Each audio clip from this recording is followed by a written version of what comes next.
What is up, Texas hockey fans? Welcome to Clean Sheet of Ice, a Texas hockey podcast. Apollo Media's Texas Hockey Podcast, brought to you by Zing Zang. Shout out to Zing Zang wherever you get margarita or Bloody Mary mix. Go get it from Zing Zang. We love Zing Zang over here. And we love Prize Picks. Use code Apollo when you download the app Prize Picks and get up to $100 matched on your first deposit. Prize Picks is a daily fantasy app. It's our daily fantasy app of choice. So shout out to Prize Picks and Zing Zang. We're live on Apollo's YouTube and Twitter. I am joined always by Dom Garcia. How are we doing, bud? We're doing good, man. If there was anyone to get a Hattie, it's my boy Robo, my favorite player in the entire league. And it was a fun game, and we're rolling. Unfortunately, there were some casualties, but hey, points are points, and I love to see them. Yeah, absolutely. We wanted to come out of the break. I mean, we talked about it last episode where I was at practice. Everybody looked like they were in a really good mood. Everybody looked fresh, tan as well from their vacation during the Four Nations face-off if they weren't there. And I was kind of expecting a little bit better of a game against New Jersey on Saturday, but a 4-2 win, you can't really complain all too much. They scored a lot of goals, and they kind of held it down at the end, and Casey DeSmith was awesome. But yeah, we'll talk about the casualty now. Lian Bichsel is in concussion protocol, unfortunately. That means he's out for the next 5 to 6 days minimum. It sucks. Lian Bichsel's been really, really good since he got called up before the Four Nations break, and he looked like he was coming into his own. He played 16 minutes against New Jersey, which is a healthy load for the third D pairing. Dumba only played 14:45. So Bichsel was playing a little bit of PK, a little bit, and he's been a stud since he came back up, and he's throwing hits left and right, which is just marvelous. He had 6 hits against New Jersey and against the New York Islanders on Sunday, the back-to-back. He unfortunately took a little bit of a shoulder to the head, which is impressive since he's 6'7", and when he stands on skates, he's like 7'1", maybe. Like, he's massive in the locker room when he walks in on skates. It's terrifying, actually. But he took a shoulder to the head, went into the concussion protocol, didn't come back in the game against New York, and it sucks. Yeah, and one thing, if there was a silver lining in this, when it happened, his line mate Matt Dumba raised hell. He went right over there, was way outsized, didn't matter. He was throwing hands. He was hot. It's been really fun to see. I think Bichsel's looked his best when he's paired with Matt Dumba. Matt Dumba, to your credit, has said he's looked really good the past couple games. I know he gets ragged on a lot, and I believe he was our pick for, most disappointing player, and rightfully so. I mean, we expected the Matt Dumba of old, and past couple games, he's at least gotten close to that form. But yeah, I think he has been very important to the development of Bichsel. Look, when we started this podcast, we were thinking, we need to trade for a big physical defenseman. Little did we know we had one right here at home in Lian Bichsel. And, when he first got to the league, we were kind of worried. Will we need to hold his hand? Can we trust him in moments? And I think the answer has been yes up until this point. We every time we give him more on his plate, he eats it all. He is somebody who I think is here to stay for a long time. It's really going to suck missing him for however long he'll be out, because it seems like once a week a defenseman goes down for the Dallas Stars. I don't know what's going on, but yeah, he's just the next one in line, and hopefully it's not that long. Yeah, the right-handed defensemen have been beat up a lot this season, and now Bichsel goes down. He's a left-handed defenseman and plays on that third D pairing with Dumba. And yeah, he only got to play 9 minutes against the Islanders. Took that hit in the second period, I believe, and sucks to see him go down, but it was awesome to see Dumba go after it immediately. We saw it kind of earlier in the season. Maybe it was preseason. Dumba hit Max Domi or someone real good. Just a real clean hit and everything. And then Domi got up to drop the gloves, and Dumba was like, that's a clean hit. I'm not fighting. Like, there's no reason for me to fight. And that made sense, but that was a good hit. And I was like, that's what we want to see out of Dumba. And we haven't really seen it all too much, but like I've said, and like DLS has said, that Pete DeBoer's defensive system is very different from the rest of the NHL. So it's harder to catch on and get up to speed essentially within the system.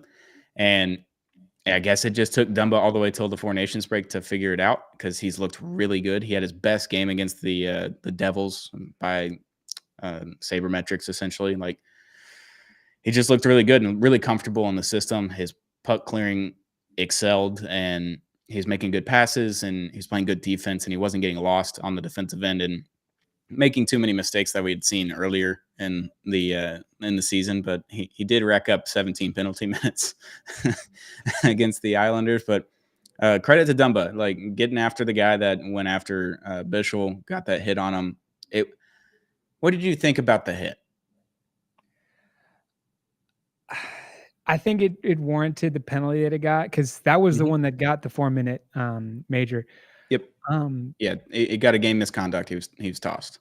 it the fight warranted, but I think I will lean towards it. It's a tough situation to be in.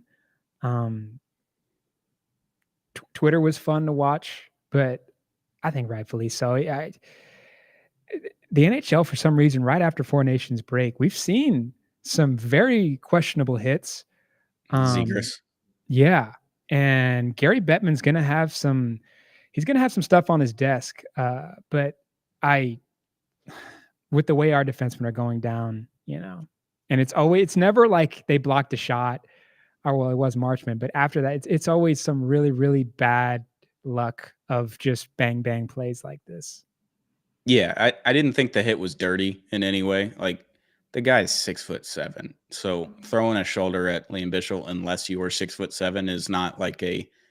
I don't think it's a malicious hit. I think it was a bad hit, and it was kind of wrong place, wrong time for Bichsel and the guy that hit him for the Islanders. I can't remember his name. Don't want to know his name. Don't want to give him any credit for the hit. But I don't think it was any malintent behind it or like a dirty play in any way, shape, or form. I just think it was wrong place, wrong time for both guys.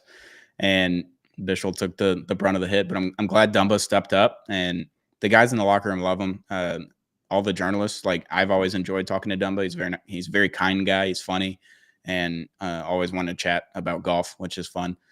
Talk to him about golf for several minutes, probably 10 minutes or so. And I just asked him if he played golf during the Four Nations break, and he's like, well, and then he went into a whole story about it, and it was very funny. And credit to Dumba for kind of taking the hits with I guess the media and the fans this season. He hadn't played up to par, and he's kind of just taking that on the chin. He had that month where he was or 3 weeks where he was gone for a random injury that we don't know when or how it happened to his face, and then he wears the bubble for several months afterwards, and we just didn't know anything about it. So it's a very interesting season for Matt Dumba. But the fight, him getting the major was interesting for the fight as well. He didn't get tossed from the game, but like 5-minute major should have been for fighting, should have been it, and they tacked on a little bit more on there and gave him a 10-minute, I believe, but he didn't get tossed. And thought that was weird because they said it was for instigating. But like with that hit that happens, if someone drops the gloves, that's just hockey. I don't believe that should have been anything more than the 5-minute major that for fighting. That should have been it. Yeah, it's just a law-abiding citizen right there. I mean, I didn't see any harm, no foul, and I think he didn't come back till like the middle of the third period, and It's so long.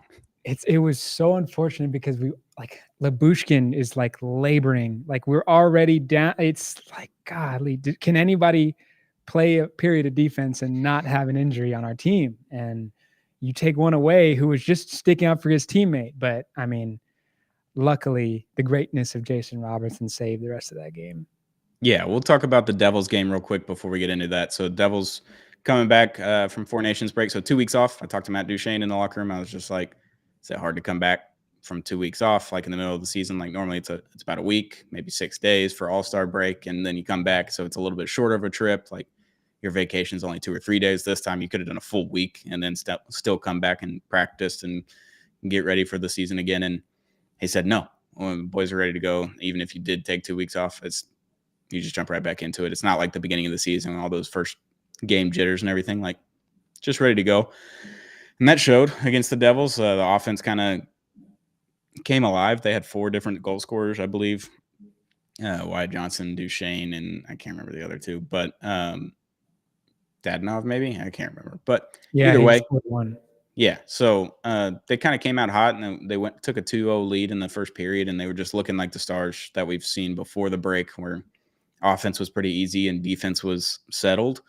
And the defense was a little worse these two games, I think, than it has been. And now you add that injury to it, it's not as great, but I don't think it was bad. And there was just a lot of shots on goal. And credit to Casey DeSmith and Jake Ottinger for stealing a couple games there and keeping the puck out of the net against two teams that have some pretty good offensive guys. And the Islanders game was weird, but the Devils, I mean, you hold them off 4-2 win.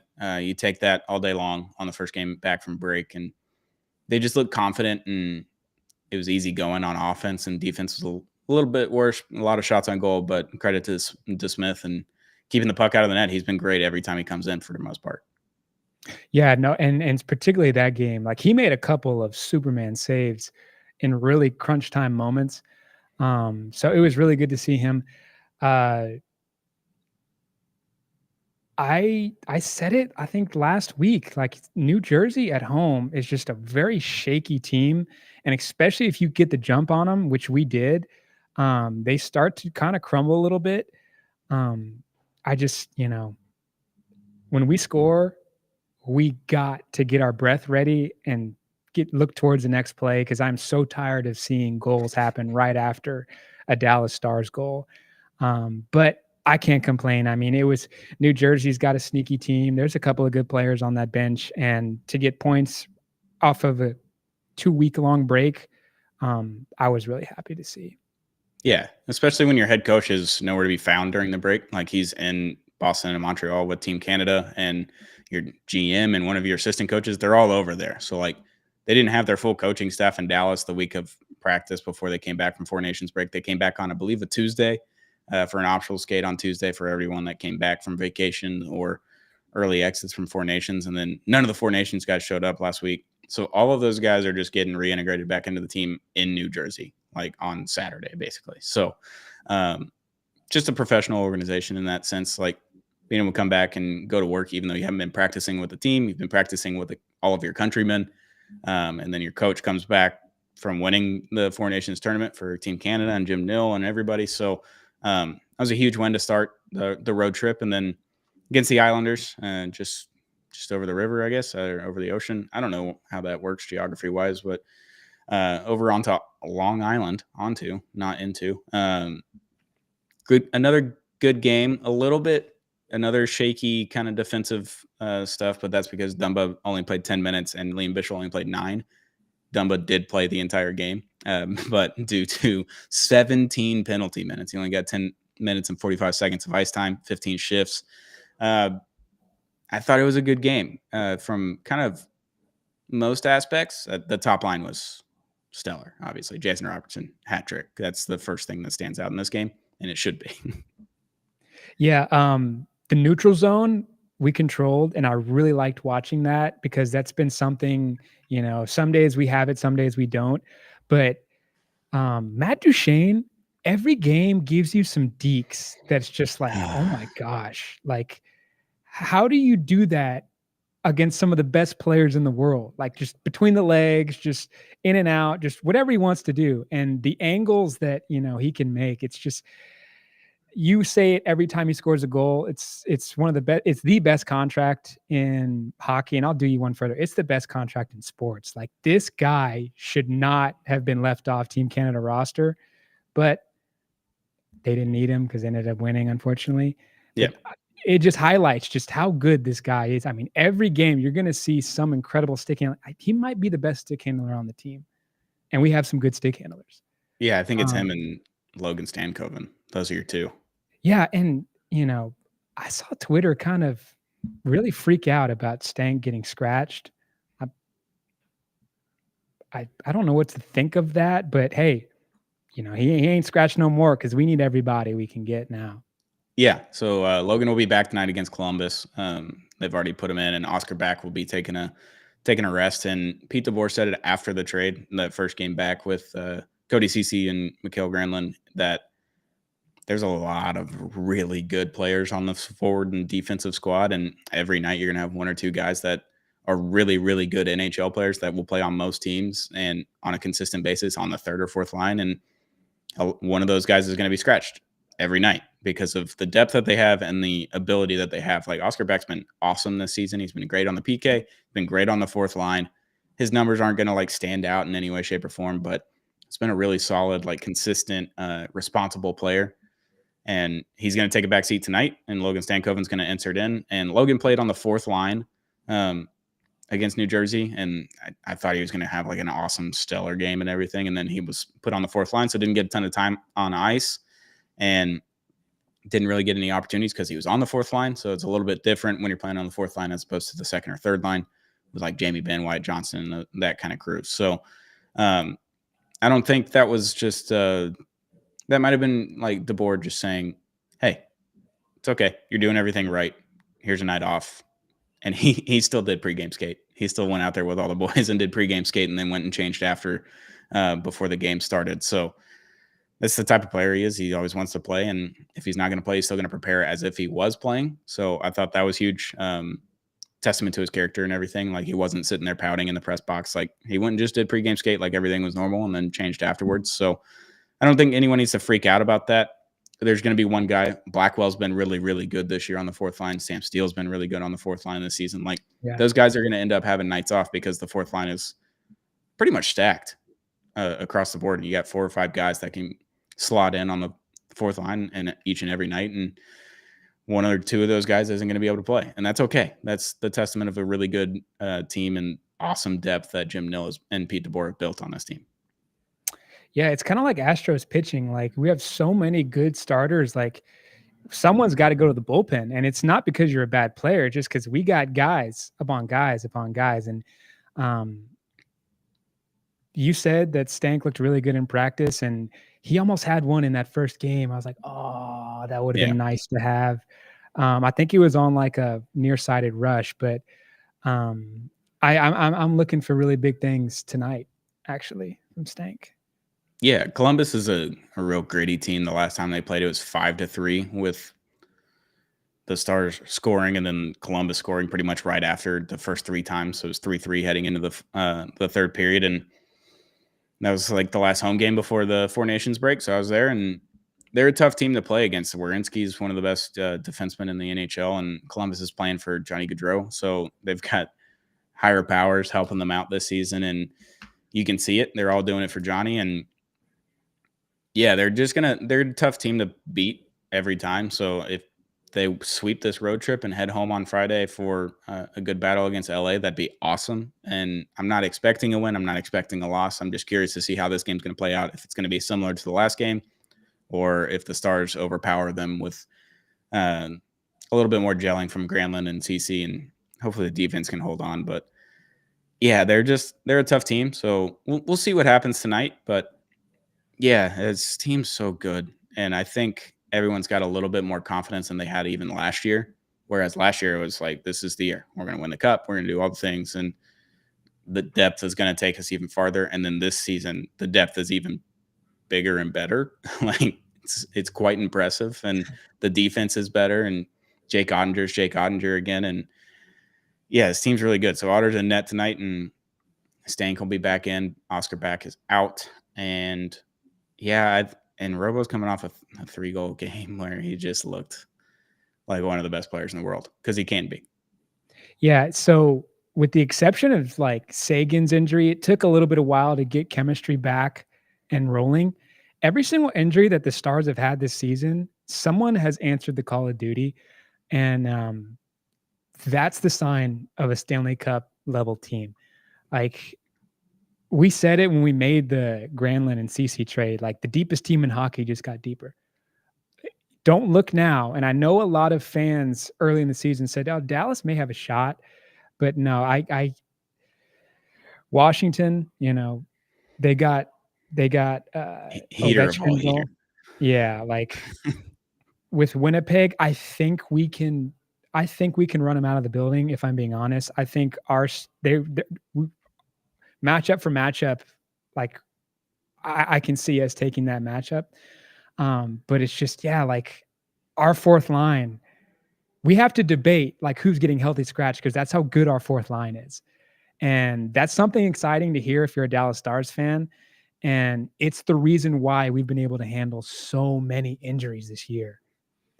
Yeah, I was having trouble falling asleep last night, and all I could think about was what if Team Canada just had Sagan, Marchment, and Duchesne on the line at the Olympics next season? That's just their Oof. fourth line. It's the best line in hockey this year until Sagan got hurt. Obviously, I don't know if Sagan will be looking at an Olympic spot next season. He's obviously coming back from injury. He hopefully comes back during the playoffs or before. And he's a little bit older. Duchesne's a little bit older, but they didn't seem to mind having the older players. But that line has so much chemistry, and they're all Canadian. And I just thought about that, and I was like, that's kind of terrifying that could just be their fourth line in the Olympics next season, and just have like kind of everything you need to do on a line.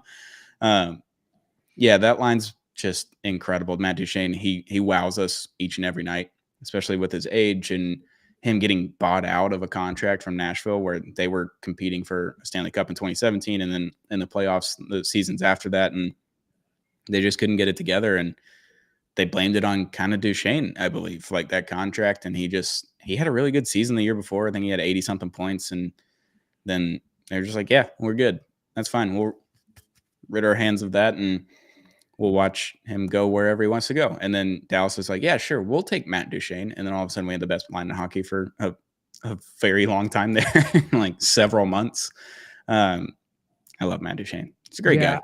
I looked at the back of his hockey card, and he's had a great career, but I'd be hard pressed to say this has been the best season I've ever seen from Matt Duchene, and that's saying something. Like, you have boots on the ground in Dallas. I hear he's like really, really good in the community of Dallas, Yes. and guys like that. I mean, Matt Dumba, he's not playing his best, but he's still a great guy to have in the locker room. Matt Duchene, an excellent dude to have when you got younger guys looking to elevate their game. I mean, just the chemistry off the ice has really, really helped the chemistry on the ice as well. And yeah, I'm really happy for Duchesne. I want to bring him back. I need to bring him back when his contract's over, which I think is this year. Yeah. And so 1 year, $3 million deal. Kind of the same thing that he had the year before, another 1 year deal. We talked in the press box about it, and we're like, if they win the cup, I think Duchesne goes and tries to find as much money as possible. But he also may just love Texas and Dallas as much as possible. Like, I think he's going to live in Nashville when he retires. I think he said that several times, and he loves Nashville, but I don't think he'll ever go play there again. But if they win the cup, then I think he might leave with a bigger contract from somewhere else. But if they don't win, I think he's pretty much back. He's played 57 games this season, 23 goals, 36 assists for 59 points. He's a plus 12 on the ice. He's leading the team in points. Also tied for the lead in goals with Jason Robertson, who's on an absolute tear, just monster tear of the last 2.5, almost 3 months now. And for him to play catch up and be scoring at the rate that he has been, like he's like top 3 in goals since Christmas, I believe, since the Christmas break in the NHL, Jason Robertson. So him still being tied for the lead of goals and then having the lead in points as of right now is a testament to how good of a hockey player he is, because his lines have been changing. Mason Marchment missed over a month. Sagan's been gone since the beginning of December. He's been plug and play with a bunch of dudes, and he's just been kind of the same the whole time. He's been steady going. He's going to have a point a night, and it's going to look really pretty while he does it too. He's going to have an awesome deke with an awesome pass, or he's going to have surprise a goaltender with a shot that no one thought he could ever get off, like that Bennington overtime winner against the Blues back in December, I believe. I was like, how is he going to get a shot off here? The back check's so on him, and then all of a sudden the puck's in the net. Like, I had no idea when he shot it and couldn't see it from the press box. It was incredible. He does incredible things every night. So, yeah, having Duchesne in the locker room alongside Jamie Benn, and then Sagan's been around the team a bunch recently as well. He went on the road trip before the Four Nations break on the West Coast road trip, and having those guys as your leaders is a really big deal. And now Wyatt Johnston has been getting the assistant captain. He's getting the A on the jersey on every road game right now without Miro. I think that's huge. Testament of the locker room and how good Wyatt Johnston is in the locker room. He's like 21 years old or whatever. Like, and he's already wearing the A in a team full of veterans everywhere. Was it Johnston that lived with Pavelski in his rookie year? Yeah, he lived there the first 2 seasons, I think, that he played. Okay. He lived there, and then he got kicked out when Pavelski retired, so he had to go find an apartment. Yeah, when me and Mark went up to the Stars Vegas game, Pavelski was in the press box, or in the suites rather, and the crowd erupted. Like, I knew Yeah. he was loved. I didn't know he was that loved. But, Yeah.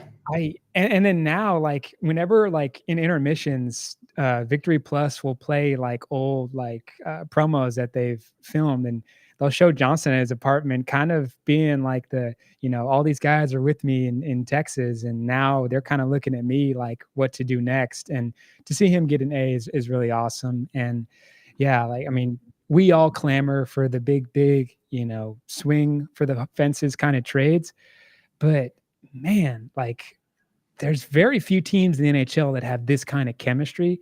It's like, if it ain't broke, don't fix it. And there's nothing outside of health, there's nothing to fix right now.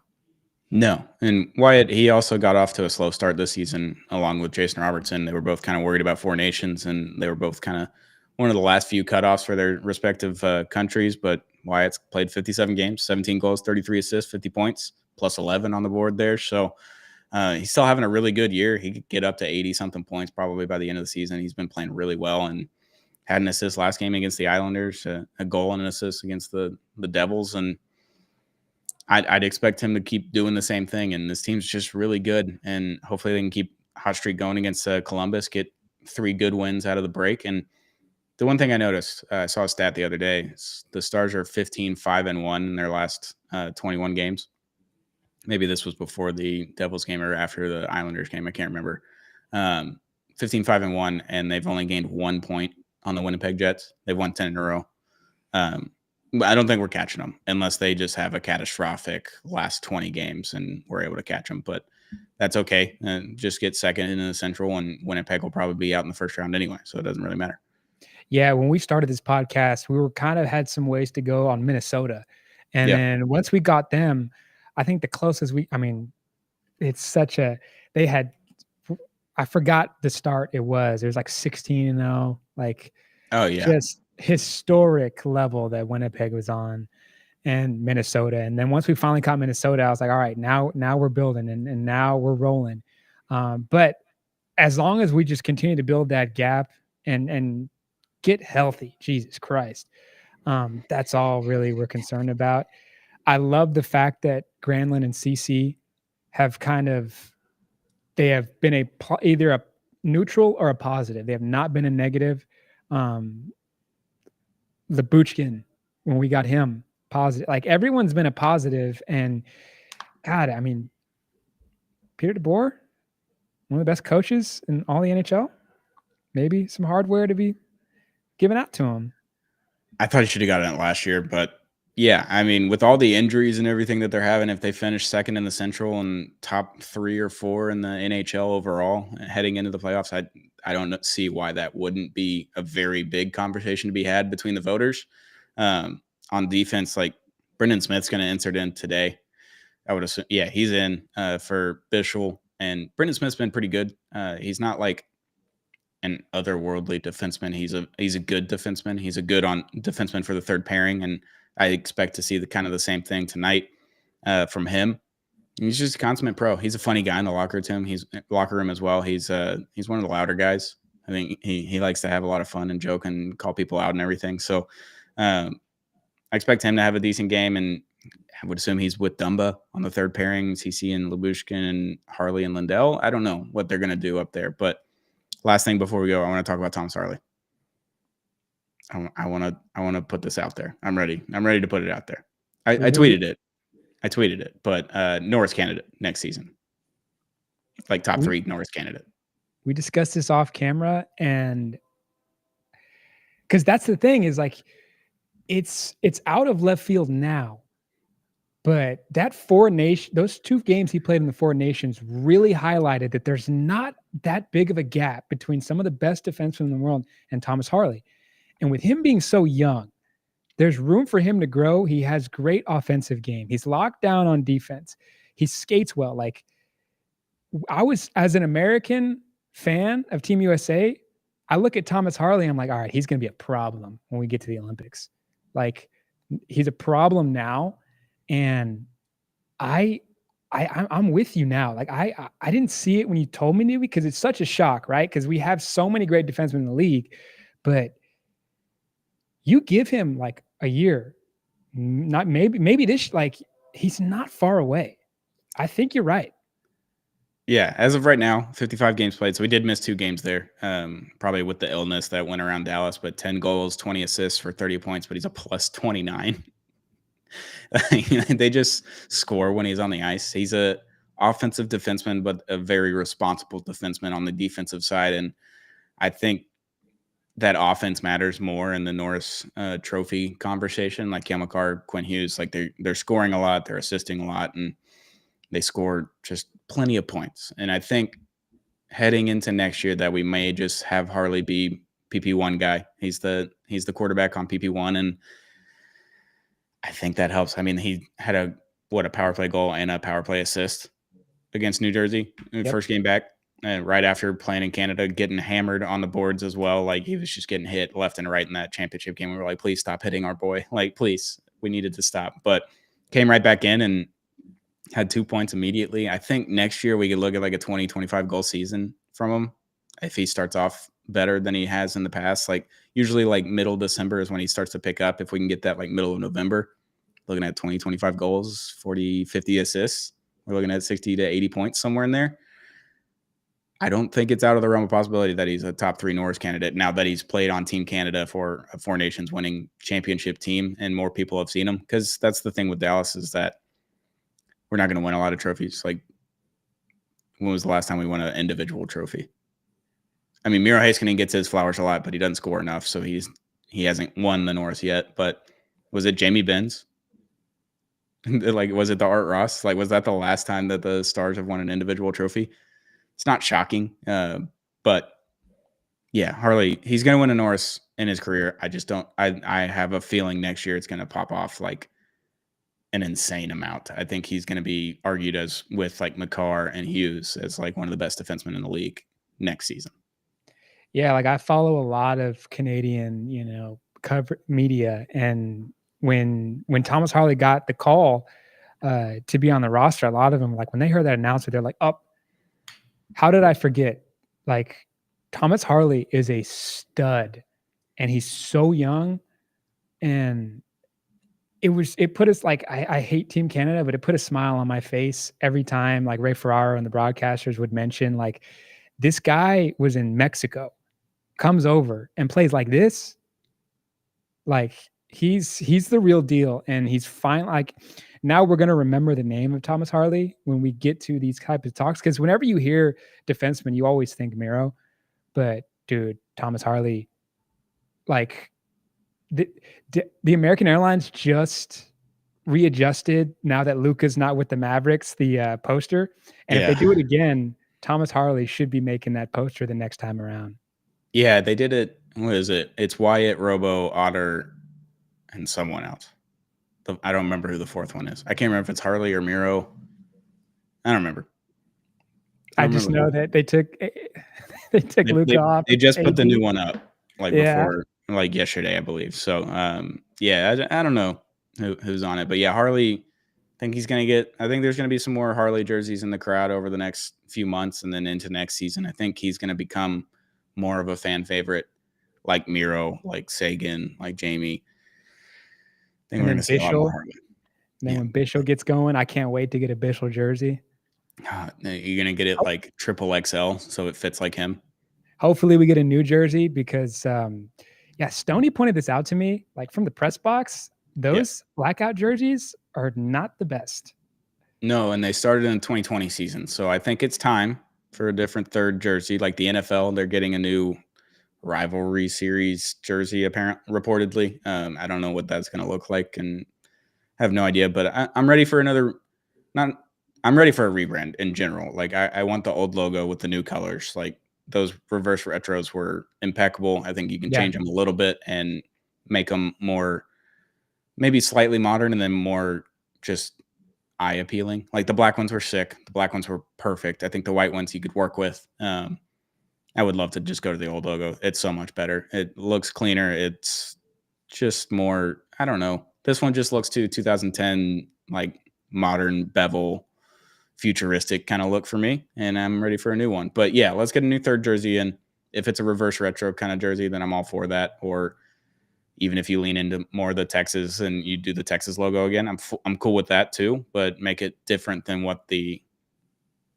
normal jerseys are. That's what I'm asking for. Because you can't read the numbers from the press box, and it's so frustrating. And you can't really read them on TV either. They're a little bit easier to read because they're closer, but in the stands, you can't even see. You can't see the number. Like I thought Oscar back, or I thought Sam Steele had like a breakaway. It was Oscar back. Like I couldn't even tell. And Oscar back is 6'5". Sam Steele is my height, like 5'8", 5'9". And I couldn't tell that it wasn't it was Oscar back. I thought it was Sam Steele. It's ridiculous. Yeah, Clean Sheet Ice will definitely be starting this movement. Get back to the original Stars logo, man. Yeah, and the other thing is that we wear the Chicago Blackhawks uniform. It's a carbon copy of it. Yeah, it's with the stripes and then the shoulder logos and then the logo in the middle. Like it's the exact same jersey. You got the strings. I don't mind the strings. I kind of like the strings on the neckline. What do you think about strings? Like they're kind of stupid nowadays, but they don't serve any purpose. But they kind of look cool. Oh yeah. My brother has. I got just the no strings, but my brother has a couple of throwback strings ones. But yeah, like I never really thought about it that way, but it is a carbon copy of the Chicago Blackhawks. And now that you say that, I'm even doubling down on this. Like we need some new jerseys. I mean, it's been 12 years. We have the right colors. We'll put it that way. We have the right colors. Let's fix the logo up, fix the jerseys up a little bit, and then we're off and running. We've got it fixed after that. Just change it a little bit, slightly, please. I'm just asking. Man, we need New Jersey. Need a new jersey, but hopefully we'll get a new third jersey next season, and we'll see what it is. I don't know. Blackout was fun for a little bit. I'm over it. Yeah, I'll definitely buy it when it goes on sale. But for sure. But no, yeah, it's time. Yeah, I'm ready for a new one. But Dom, thank you for joining me. We'll be back Friday. We'll be discussing the Columbus game and previewing the LA Kings game Friday morning. That'll be a regular recording show. It'll be up in the morning on YouTube and any podcast platforms you get it. So hit that subscribe button wherever you get podcasts or on Apollo HOU's YouTube. Shout out to Zing Zang. We love Zing Zang over here. Bloody Mary Mix. Do you have it behind you? I don't know if we've got it behind you, but we got Bloody Mary Mix. We got Margarita Mix. We got all the things from Zing Zang. Go get it wherever you get it. I get it from Target or your local liquor store. That's where I can find the Zing Zang stuff. You got the cans that already have the alcohol infused. So shout out to Zing Zang for sponsoring this episode, and shout out to Prize Picks, our daily fantasy app of choice. Use code Apollo when you sign up for Prize Picks and get up to $100 matched on your first deposit. So if you put in $100, they're going to give you $100 right back. So then you'll have $200 in your account to play around with for daily fantasy, where you hit more or less on every stat, every night, every game, every player. Shout out to Prize Picks. Shout out to Zing Zang. Shout out to you, Dom, and shout out to Texas hockey fans for joining us on today's episode of Clean Sheet of Ice.